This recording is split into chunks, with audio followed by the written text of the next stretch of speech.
que hablan fuera de turno, hay tabla. Si miran por la ventana, hay tabla.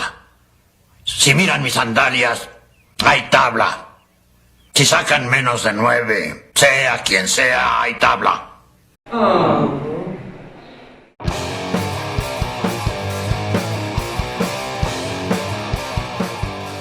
Saludos estimadas y estimados estudiantes y visitantes. Hoy conoceremos e indagaremos en parte del pensamiento de Aristóteles, importante filósofo griego que teorizó de gran manera la lógica, la realidad física y la metafísica. Recuerda darle like a este video si la información tratada es de tu agrado o utilidad. Pues bien, comencemos.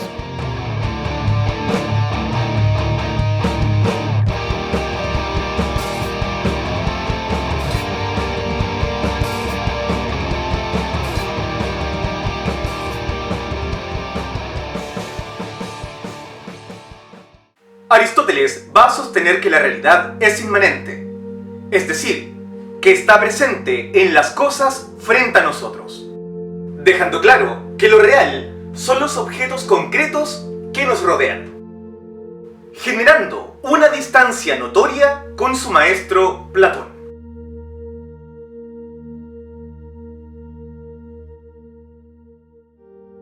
Para entender la realidad en sentido aristotélico, debemos, en primer lugar, preocuparnos por el ser, donde nuestro filósofo sostiene que éste se dice de muchas maneras. Pero, ¿qué quiere decir ello? Bueno, este ya es un tremendo problema que lo empieza a resolver de la siguiente manera.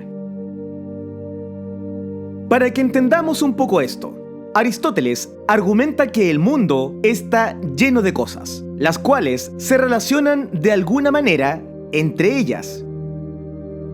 Ahora bien, dentro de esta relación, es importante sostener que existe una identidad, un principio de no contradicción entre las cosas. Es decir, que tales cosas no pueden ser y no ser al mismo tiempo. Claro, Toño, por ejemplo, este lápiz es justamente un lápiz porque no es un automóvil o una pelota o un plato. Pero ojo, independiente de esta identidad que los diferencia, es... Exacto, esa es la clave, ya que el hecho de sostener que es o que son los hace necesariamente partícipes del ser. Así es, y esto nos lleva a un problema más grande aún, que es establecer cuál es la esencia del ser, problemática que tratará la metafísica, encargada básicamente de buscar los primeros principios, las causas primeras de la realidad, afirmando que existe causalidad. Es decir, que existe una relación de causa y efecto, negando el azar. Por ejemplo, hay causalidad de decir que yo soy efecto de una causa determinada que son mis padres. Exactamente, porque con eso buscas un principio de las cosas, una causa primera. Así también nos lleva al problema de establecer una relación necesaria entre lenguaje, pensamiento y realidad, dada por la experiencia. Por ejemplo, para pensar en este problema, tengamos en cuenta lo siguiente. Independiente de que el lápiz se diga pencil en inglés o Bleistift en alemán, apuntan al mismo contenido mental. Exactamente, al igual que decirlo en ruso karandash. Y detengámonos un poco acá, ya que la lógica aristotélica es de vital importancia para entender la conexión del lenguaje como expresión del pensamiento y su relación de verdad o falsedad frente a la realidad que captamos a través de la experiencia. Lo propio de la causalidad es más complejo, así es que lo dejaremos para el final.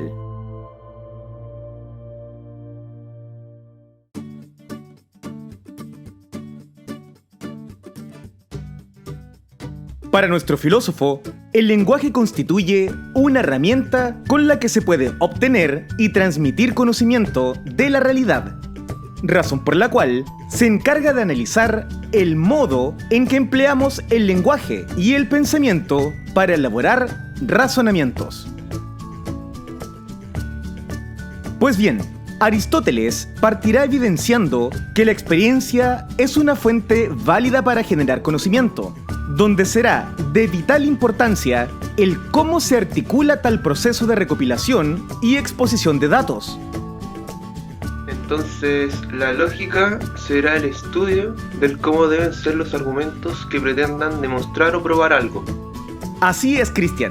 Y de esta manera, la lógica lo lleva a establecer que el elemento básico del lenguaje son las palabras, puesto que aluden directamente a cierto hecho concreto o la realidad, siendo ellas las que articulan oraciones o premisas que terminarán generando silogismos, los cuales define como argumentos racionales que dan origen a nuevas proposiciones o enunciados que constituyen una nueva realidad, ampliando en consecuencia nuestro conocimiento. Es así que para nuestro filósofo, el silogismo será la base del razonamiento científico, distinguiendo en él premisas, conclusiones, enunciados universales, particulares, negativos y positivos. En este sentido, Aristóteles trabaja con lo que denominamos proposiciones categóricas, afirmando o negando las características específicas comunes de tales enunciados. Por ejemplo, decir que todos los animales son mortales o decir que ningún humano es inmortal. Exacto. Y en este sentido, nuestro filósofo destaca 4 formas típicas de proposiciones categóricas que analizaremos a continuación.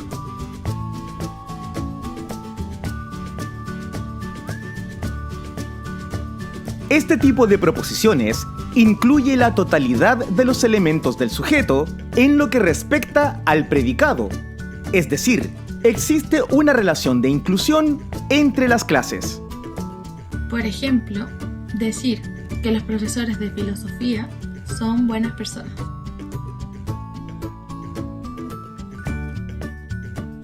Este tipo de proposiciones excluye la totalidad de los elementos del sujeto en lo que respecta al predicado. Es decir, existe una relación de exclusión entre las clases. Por ejemplo, decir que ningún profesor de filosofía es buena persona.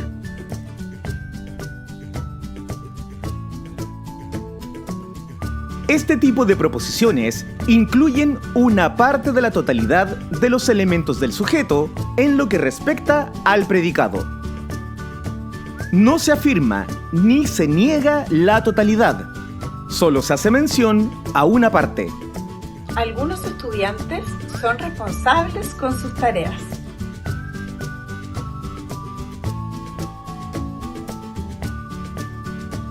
Este tipo de proposiciones excluye una parte de la totalidad de los elementos del sujeto en lo que respecta al predicado. No se afirma ni se niega la totalidad, solo se hace mención a una parte. Por ejemplo, decir que algunos estudiantes no son responsables con sus tareas. Pues bien, como nos podemos dar cuenta, la estructura de estas proposiciones categóricas ha sido la siguiente. Cuantificador, expresada como todos, ningún o ninguno y algunos, ya que hace referencia a la cantidad. A ello le sumamos el sujeto. Luego, el cualificador, expresado con es o son, y el predicado. Y todas ellas relacionadas en el famoso cuadro de oposición lógico.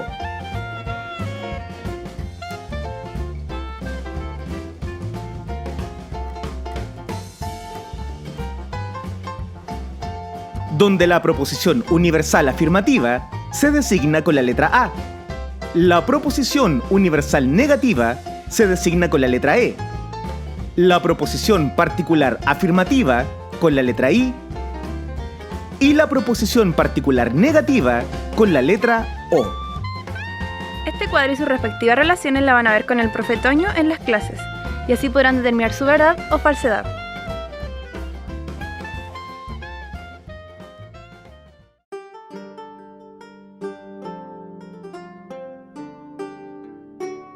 Ahora bien, continuando nuestro problema del ser, seguimos insistiendo que para nuestro filósofo existen diferentes modos de ser, los cuales, y debemos tenerlo muy en cuenta, no son infinitos.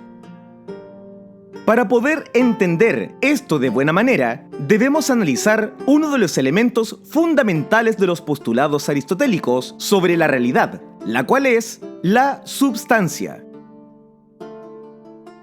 o mejor llamada, ousia. Entendida como una realidad individual diferenciable, como algo concreto, real, cosa totalmente distinta a lo que planteaba su maestro Platón, ya que nuestro filósofo va a establecer que la substancia es ilemórfica, es decir, que está compuesta por materia y forma.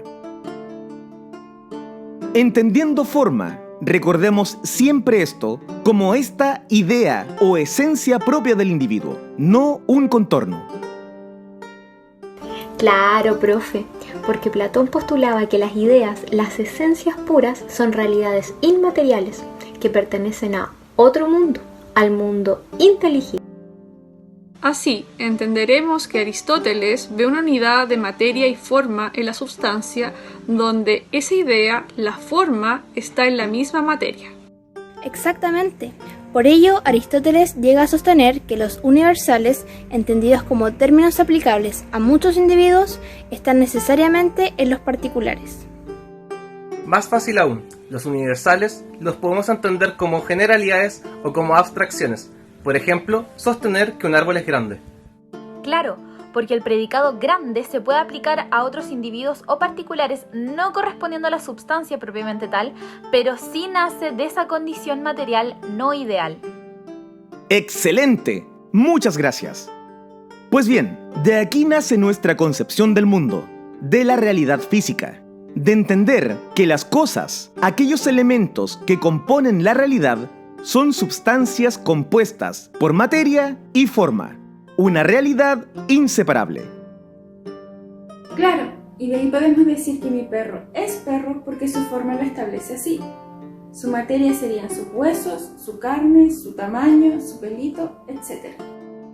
Lo interesante de esto, Toño, es que Aristóteles señala que podemos captar la realidad a través de la razón y, de una forma más concreta, captamos la naturaleza y la esencia de algo.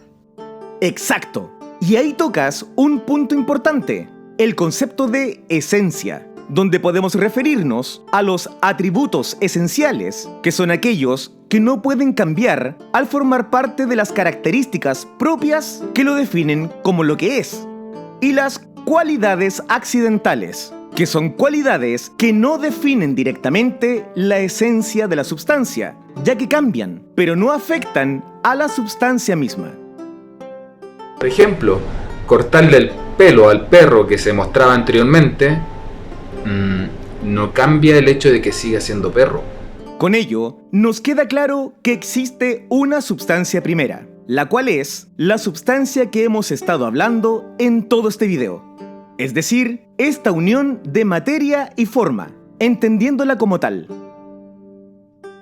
Y una substancia segunda, que es la esencia misma. En palabras sencillas, su identidad.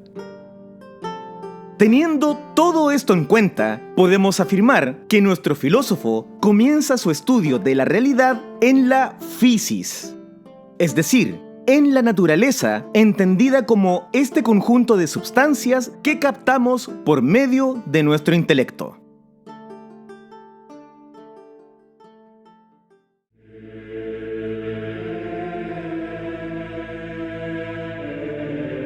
Una vez ya definido el hecho de que conocemos la realidad por medio de nuestro intelecto y que ella se configura como substancia, nuestro filósofo sostiene que la característica principal de la physis es el movimiento, entendido este como todo tipo de cambio o transformación. Pues bien, Analicemos entonces cuáles son los tipos de movimiento. En primer lugar, Aristóteles nos habla del movimiento de generación y corrupción, que hace alusión directa al comenzar a existir y dejar de hacerlo. Siendo más aristotélicos, nos habla de una modificación que hace que una sustancia deje de ser algo determinado y empiece a ser otra sustancia distinta. Este movimiento estará presente en toda la realidad física. Otro movimiento que analiza es el de acto y potencia, el cual consiste en sostener que las sustancias tienen un movimiento intrínseco, definiendo acto como aquello que es, y la potencia como la tendencia hacia lo que será. En términos más concretos, considerando siempre la substancia, la forma es el acto y la materia la potencia, puesto que esa tendencia al cambio le permitirá la posibilidad de transformarse en otra sustancia. Profe Toño, esta dinámica la podemos ver perfectamente en una semilla, donde su forma sería ser una semilla propiamente tal. Y su materia, tendiente al cambio, se transforma en una planta, haciendo ahora un nuevo acto, el ser planta. Con una nueva potencia, que a su vez será un nuevo acto como el ser un árbol. Y así sucesivamente, amparado en el movimiento de generación y corrupción, dentro de una circularidad continua, es decir, tiene un carácter cíclico. Ahora, teniendo esto en cuenta, nos preguntamos, ¿cuáles son las causas de este movimiento? A lo que Aristóteles responde que son 4, dando paso a la famosa teoría de las 4 causas, las cuales son las siguientes. Es lo que posibilita o da origen al movimiento, un agente externo que impulsa el cambio. Por ejemplo, un albañil que construye una casa.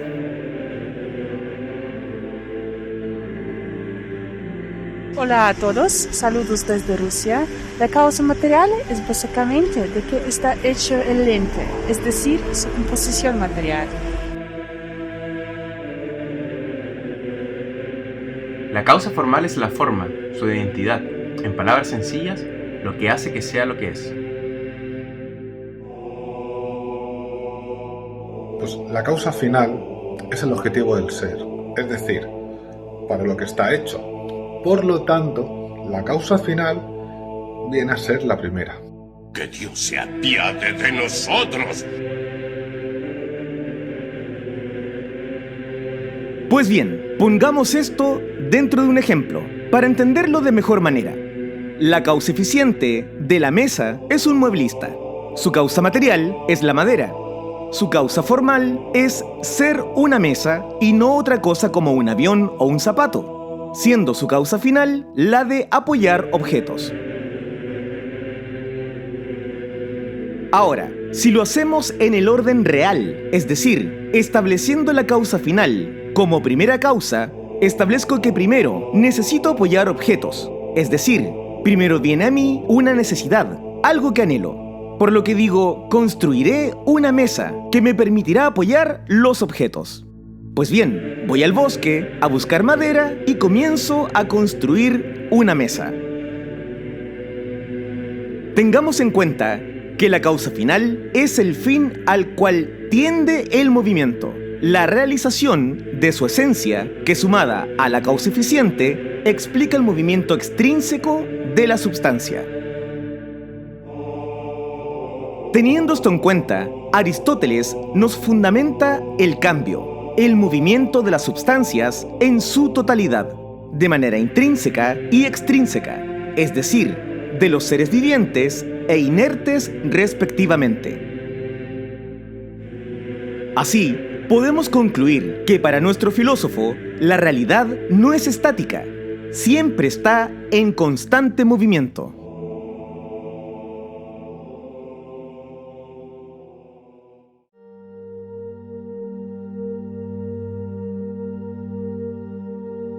En este apartado, haremos mención al primer motor inmóvil, el cual será, para nuestro filósofo, la causa primera de todas las cosas de la realidad física.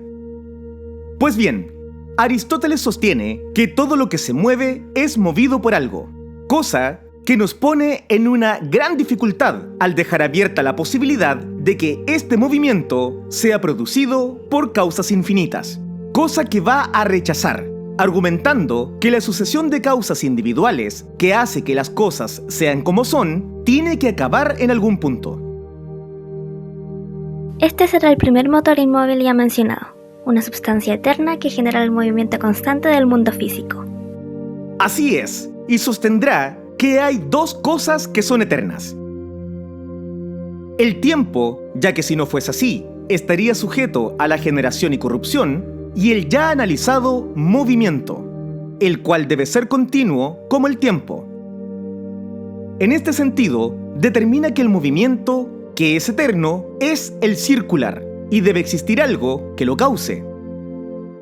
Entonces, este primer motor inmóvil es su causante, al ser justamente inmóvil, como su nombre lo dice. Puede mover sin ser movido. Ello demuestra que es acto puro, es decir, una identidad que no está sujeta a cambio, afirmando el hecho de ser eterno y generador de movimiento, y por sobre todo, que no posee materia. De esta manera, podemos afirmar que el primer motor inmóvil es inteligencia pura. Ahora, importante sostener que el movimiento que genera este primer motor inmóvil no es de impulso como podríamos pensar, sino más bien en atracción hacia él, como algo deseado o amado. Ello debido a que esta causa primera es causa eficiente y final al mismo tiempo, es decir, genera movimiento sin ser movido en cuanto motor y a su vez lo genera hacia sí mismo. De esta manera, podemos constatar que el pensamiento aristotélico sobre la realidad es bastante completo.